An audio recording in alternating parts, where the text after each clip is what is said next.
All right, another day for Mr. Wrigley. So we're using the can of wet food, to try to bring as much desire and engagement out of them. Engagement's always the name of the game. It's the scale you weigh everything on. Does the dog even want to be by you, or is he completely apathetic? And so you're trying to get speed and food as like a thing to build the engagement. And he can be real hit or miss. Sometimes he'll give us the speed and the food and the engagement. Other times he starts going right back into his shell. That's pretty typical for dogs like him. So what we're just trying to do is pair ourselves with value, pair behaviors with value, but we're still just getting our foot in the door. 1 week in, we're moving forward. We're not at a complete standstill. We're not, going backwards, but it is moving kind of slow. But that happens with a lot of dogs the first week. There's plenty of dogs the first week, they don't even want to eat food. They don't want to do anything. They don't even want me to be by them. They just go complete apathy. So we're not there, but we're also not exactly jumping out of our socks for joy and running and playing and having fun. And that's where we start making the bigger steps. So that's what we're doing with the can of wet food. That's what the whole strategy revolves around. So if you're like, how come he's not learning sit or roll over or stay or whatever? It's like, we're trying to get through to the mind. The mind is the thing we're trying to mold. It's not, can I just get this dog to sit on command? It's like, because we could do that, but it's going to start ruining everything else.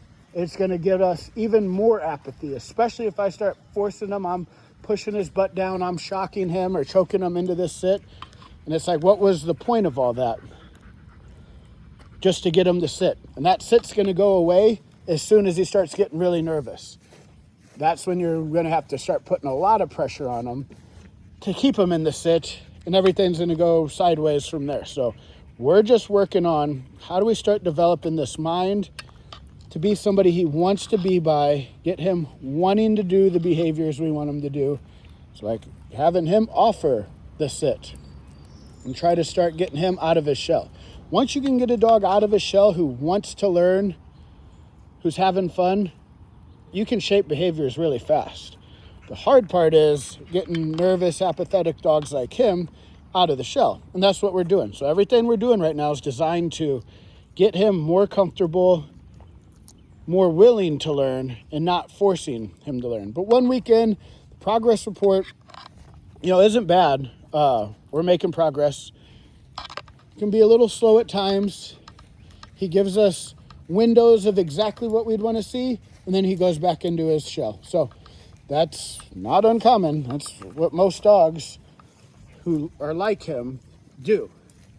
So right now we're just pairing ourselves with as high a value stuff as we can, easy paths to success. So like jump up there, maybe like we wait for the sit here, and just kind of let him figure out how to work me. Oh, there he goes. Get him wanting to have more fun. Waiting on him still playing with Nala. He's still pretty apathetic to Nala, but all that's going to start changing. We're only 1 week in, and really 1 week in, I'm